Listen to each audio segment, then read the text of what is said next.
Derrière chaque nouvelle se cache une explication. Aviser, mesurer, renseigner. Engagé sur les enjeux de société, il réfléchit aux solutions. Alexandre Morin-Villouellette.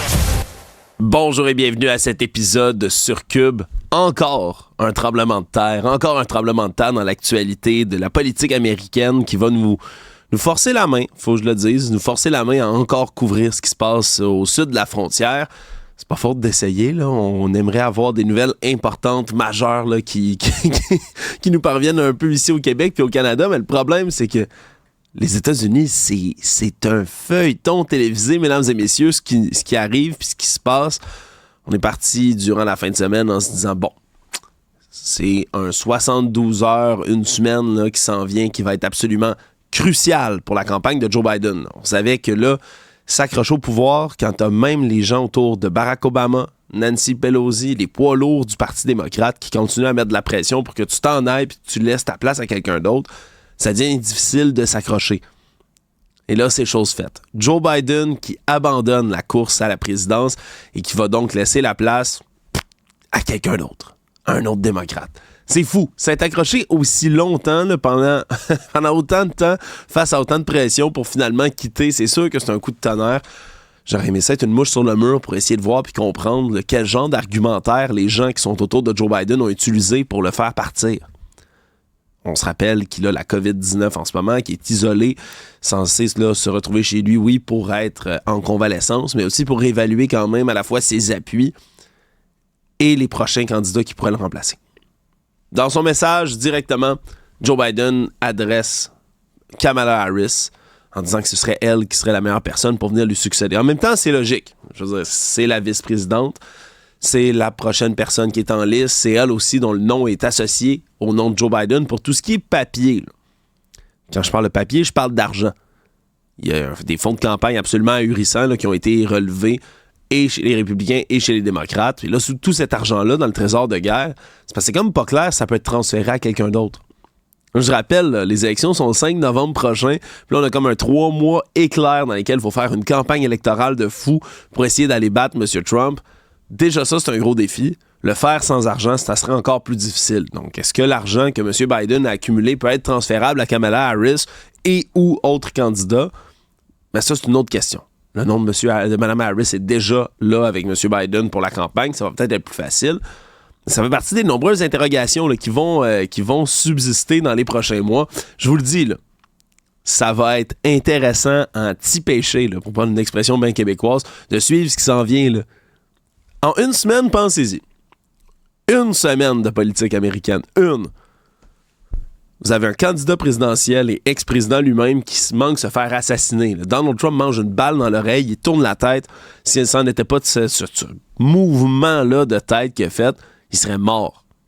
Là, je sais que j'entends encore des gens toute la fin de semaine qui répétaient les espèces de théories du complot qu'on peut entendre autour. Là. Ah, ben vous savez, M. Trump a sûrement planifié ça lui-même, c'est les démocrates. Non.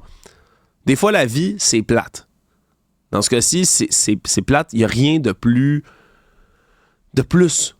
qu'un homme de 20 ans qui prend un fusil et qui essaie d'abattre un président. C'est plate, mais c'est ça qui est arrivé. Des défaillances de sécurité, des forces secrètes, absolument.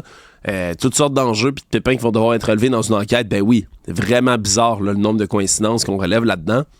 Mais je pense vraiment pas que M. Trump a demandé à quelqu'un « Hey, pogne-moi l'oreille de loin, s'il vous plaît, pour faire semblant que je suis sur le bord de me faire assassiner. » C'est proche en maudit, je trouve. Hein? Une oreille sur une tête, même pour quelqu'un qui serait le meilleur tireur au monde, je pense que je ferais pas confiance à personne pour faire ça. Bref, en une semaine, pensez-y. Donald Trump manque de se faire assassiner, mange une balle dans l'oreille, tourne la tête.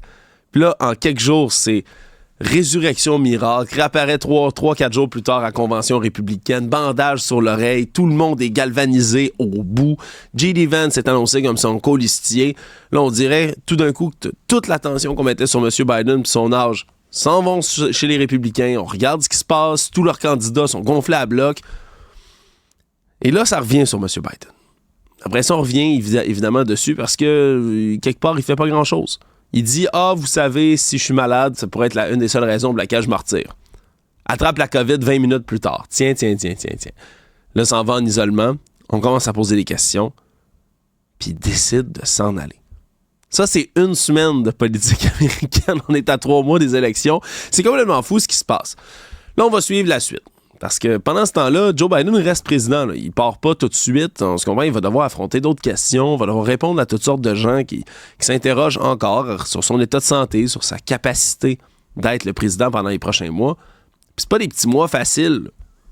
Aujourd'hui, Benjamin Netanyahou, le premier ministre israélien, s'en vient aux États-Unis. Je rappelle qu'il y a une guerre au Moyen-Orient qui se déroule en ce moment, qu'Israël continue de pilonner la bande de Gaza en réponse aux attaques du 7 octobre, que l'espèce de trêve qui est censée être négociée avec le Hamas est toujours pas faite. Là. Il n'y en a pas de cessez-le-feu au Moyen-Orient. Ça continue de se taper sur la gueule, ça continue de bombarder des populations civiles pour essayer d'abattre des terroristes qui se trouvent en plein cœur d'eux autres. Je sais que la tension là, internationale s'est enlevée de ce coin-là du monde, mais continue d'avoir des morts en continu. Là. Il y en a tous les jours. C'est pas une situation dans laquelle on doit se détourner. Puis les États-Unis, c'est la clé de toute l'énigme là-bas. Si les États-Unis arrêtent de soutenir Israël, diminuent leur soutien, mettent plus de pression, ils ont le pouvoir de changer les choses. Mais là, pour l'instant, on est tellement occupés à l'interne à regarder tout ce qui se passe, à s'entre-déchirer, à se trouver des nouveaux candidats, à mener une campagne électorale. Le monde n'arrête pas de tourner. Les États-Unis ont beau être, ou du moins prétendre être le centre du monde, le reste de la planète n'arrête pas de tourner pour autant parce qu'eux autres ont des problèmes à l'interne. Donc là, il faut que M. Biden continue à bien négocier ça. Il faut qu'il continue à recevoir des présidents, des premiers ministres, des politiciens importants de par le monde, puis de gérer la situation jusqu'en novembre, au moins.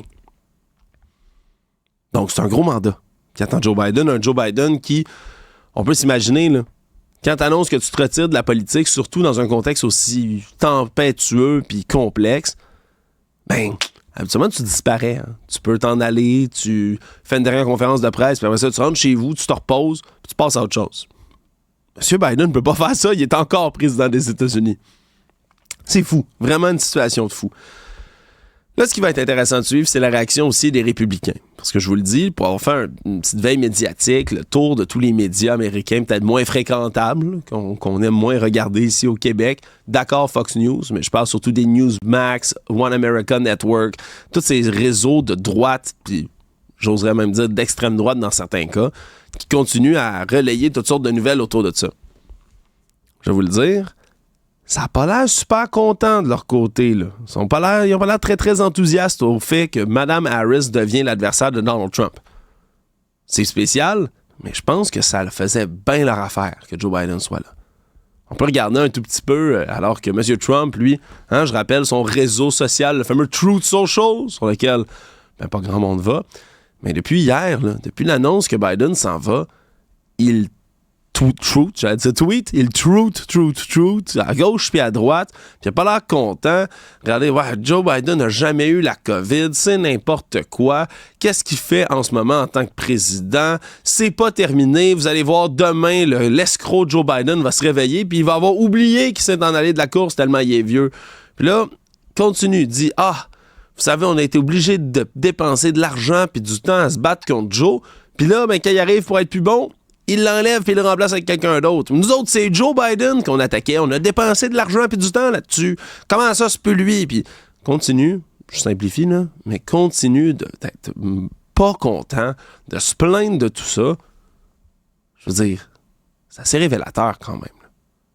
Si M. Trump est pas content à ce point-là que son adversaire Joe Biden s'en aille, c'est parce qu'il avait confiance de le battre. Là. Je veux dire, je le comprends absolument. Tous ceux qui ont suivi le débat qui a eu lieu. Le fameux élément déclencheur quand même de tout ça. M. Biden, on savait qu'il était déjà vieux. On savait qu'il y avait des problèmes de mémoire, d'élocution, pour grimper à bord de son avion présidentiel. Déjà ça, c'était une tâche ardue pour lui. Mais jusqu'à ce qu'on voit le débat, il n'y a rien qui avait commencé là, à grenouiller autant que ça. C'est vraiment les performances, l'apparence, le ton de M. Biden lors du premier débat qui a fait réaliser à tout le monde à quel point il était vieux. Je l'ai dit, puis je répète, je veux pas être désobligeant, puis je pense que Joe Biden a une grande carrière, c'est un grand politicien, il a fait beaucoup de choses pour les États-Unis. Mais au dernier débat, j'aurais pu prendre quelqu'un là, d'un club de débat du cégep Édouard-Montpetit, ça arrive sud de Montréal, puis dire « Hey, toi, veux-tu aller débattre M. Trump? Oui, go! » Puis il serait allé faire il aurait fait une meilleure job. C'était facile, là, réfuter tout ce que M. Trump a dit, c'était fausseté pendant ce débat-là. T'as juste besoin d'avoir l'air un peu ferme, de dire, regardez, mon adversaire dit n'importe quoi, je suis vraiment désolé pour les Américains qui écoutent ça, c'est gênant. Puis déjà là, tu fais des points. Là, Joe Biden était dépassé. Trump a répété n'importe quoi encore et toujours la même cassette. Puis il a eu l'air de gagner juste parce qu'il était plus vigoureux. Moi, je pense que ça ne tente pas du tout d'aller faire un débat contre Kamala Harris, une femme qui va être bien plus énergique, qui va avoir plus de rhétorique, qui va avoir plus de répartie aussi, pour être capable de répondre à quelqu'un de virulent comme Donald Trump. Du moins, c'est ce que je pense. Puis je parle de Kamala Harris parce que c'est elle qui a le soutien pour l'instant là, de beaucoup de grands ténors démocrates. Ça ne veut pas dire que ça va être elle non plus. On a encore besoin de voter du côté des Américains. Là, c'est des délégués, 3900 délégués démocrates qui vont devoir décider, voter entre eux pour donner un nom à l'affiche. Ça devrait être Mme Harris selon ce qu'on voit jusqu'à date, mais c'est pas garanti. Il y a des gros noms quand même là, qui sont encore là. On pense à Gretchen Whitmer, on pense à Gavin Newsom de la Californie, on pense à Joe Buttigieg. Il y a plusieurs personnes comme ça qui... J'ai dit Joe Pete Buttigieg, pardonnez-moi. Beaucoup de gens qui sont en lice maintenant pour embarquer. Et si c'est Kamala Harris, c'est qui son coéquipier? Ça, c'est une autre grosse question à se poser. Qui va être là? Un des noms que je viens de nommer? Fort probablement. Un homme? Aussi. Ils vont vouloir faire une carte à deux. Vraiment, c'est fascinant ce qui se passe. C'est pas pour rien qu'on met autant d'attention puis autant de temps sur ce qui se déroule du côté de la frontière américaine. Joe Biden s'en va. Quelqu'un va lui succéder. Une campagne éclair en 3 mois sous le thème de sauver la démocratie pour les démocrates, sous le thème de rendre sa grandeur à l'Amérique du côté des républicains, d'amener le nouveau Messie sauvé par Jésus, Dieu le Père lui-même, Donald Trump. Que de symbolique. Quelle histoire, quelle histoire. 3 mois qui s'en viennent. Je vous le dis, continuez de suivre l'émission parce qu'on va en parler, s'il vous plaît. Bienvenue tout le monde à Cube.